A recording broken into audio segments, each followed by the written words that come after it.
আমাদের শামীম ভাইয়ের সাথে যখন কোলাকুলি করি মনে হচ্ছে আল্লামা সাঈদীর ঘ্রাণ পাই। কিন্তু অবাক করা বিষয় হচ্ছে আমরা আজও জানি না আমাদের আল্লামার মৃত্যু কি স্বাভাবিক হয়েছে নাকি এটা পরিকল্পিত মেডিকেল কিলিং ছিল। এই রিপোর্ট গণমানুষের কাছে প্রচার করে জানাতে হবে। এই দাবির সাথে কি সবাই আপনারা একমত? কারা কারা একমত হাত তুলে দেখান।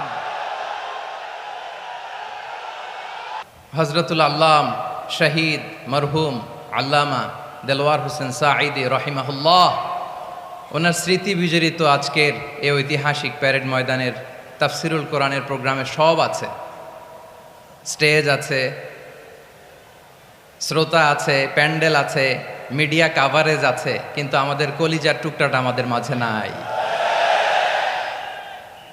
আজকের এই প্রোগ্রামে আলোচক হয়ে এই চেয়ারে আমি না বসে ওই শ্রোতাদের কাতারে বসে যদি আমাদের আল্লামার নুরানি চেহারার দিকে তাকিয়ে ওয়াজ শুনতে পারতাম, আমাদের হৃদয়টা ঠান্ডা হয়ে যেত,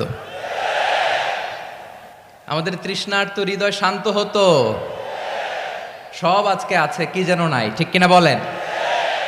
আল্লাহ তাআলা প্রতি 100 বছরে একজন মুজাদ্দিদ পাঠায়, প্রতি 100 বছরে একজন মুজাদ্দিদ, যিনি সমাজকে সংস্কার করেন। আল্লামা দেলোয়ার হোসেন সাঈদী রহিমাহুল্লাহ ছিলেন তেমন একজন মুজাদ্দিদ। চিৎকার করে বলেন ঠিক কিনা?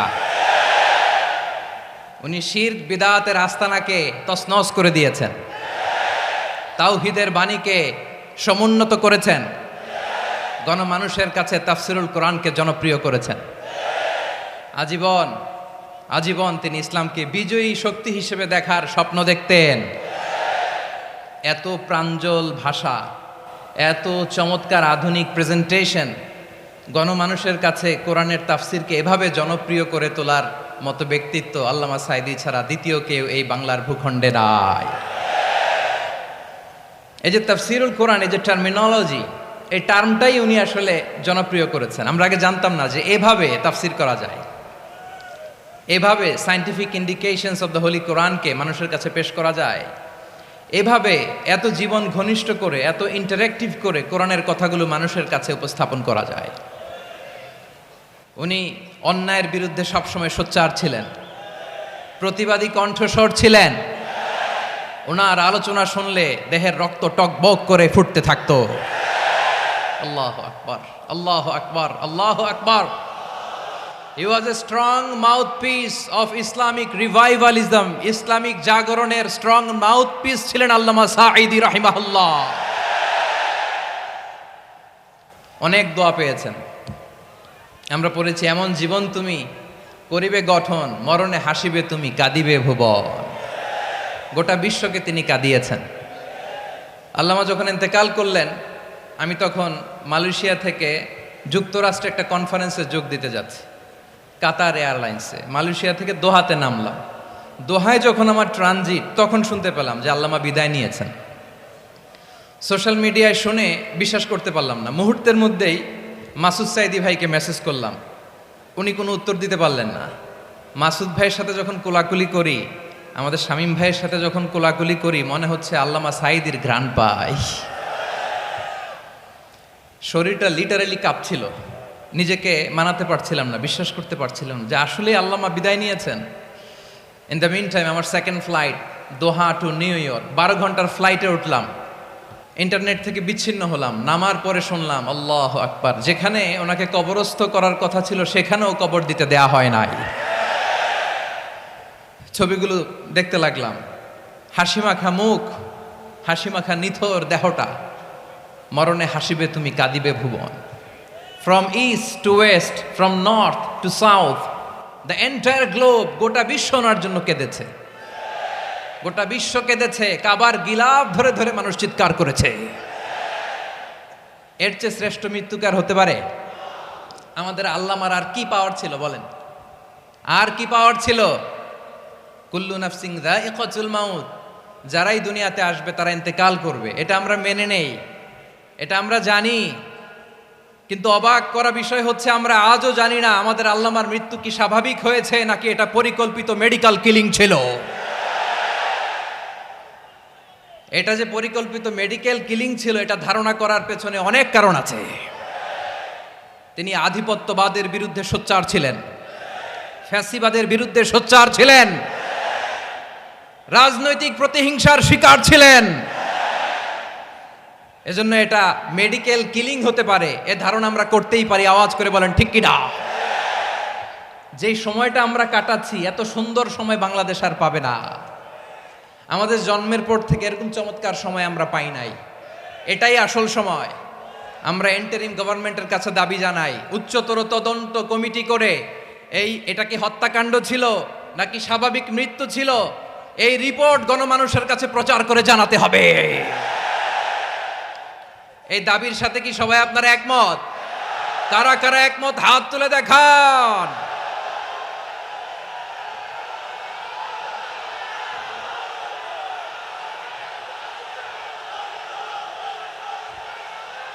আমার প্রিয় ভাইয়েরা, প্রিয় চট্টলাবাসী, আল্লাহ তাআলা তার এই মুখলেস গোলামকে তার জান্নাতুল ফেরদাউসের মেহমান হিসেবে কবুল করুক।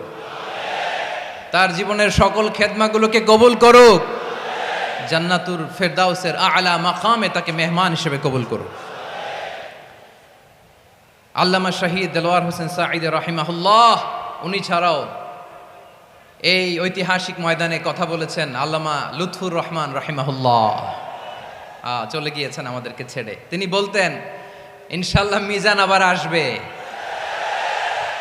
হুজুর, আমি তো আসলাম, আপনি তো আমাদেরকে ছেড়ে চলে গেলেন।